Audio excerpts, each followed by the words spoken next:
കാര്യം തന്നെ മാസത്തിലെ മിനിമം ഒരു ഹർത്താൽ, ഒരു ദിവസം വാഹന പണി മുടക്ക്, പവർ കട്ട്, എൻഡോസൾഫാൻ, ഇപ്പതാ മുല്ലപ്പെരിയാർ. അത് പിന്നെ പ്രശ്നങ്ങളില്ലാത്ത സംസ്ഥാനമുണ്ടോ? ഡൽഹിയിൽ അഴിമതി, കാശ്മീരിൽ ഭീകരവാദം, ബോംബെയിൽ അധോലോകം, ബീഹാറിൽ നക്സല്.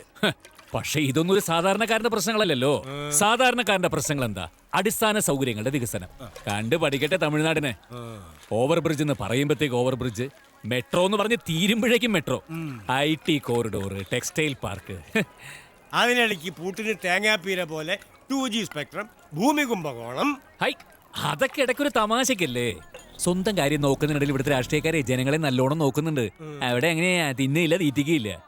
പണ്ടേ വണ്ടി കയറി ഇങ്ങോട്ട് പോകുന്നതുകൊണ്ട് നമ്മളൊക്കെ അങ്ങോട്ട് രക്ഷപ്പെട്ടു എന്ന് പറഞ്ഞാൽ മതിയല്ലോ. ശരിയാട്ടോ, ജോലി അന്വേഷിച്ചു വന്ന ഞാൻ ഒന്നാന്തരം 5 സ്റ്റാർ ഹോട്ടലിന്റെ ഉടമയായി.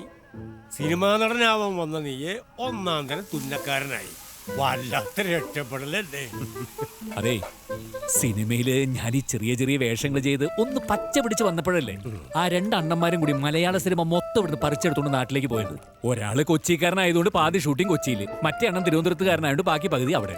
അതെ, നസീർ സാറ് പോയതോടെ എന്റെ 2 ചിറകരിഞ്ഞ പോലെയായി.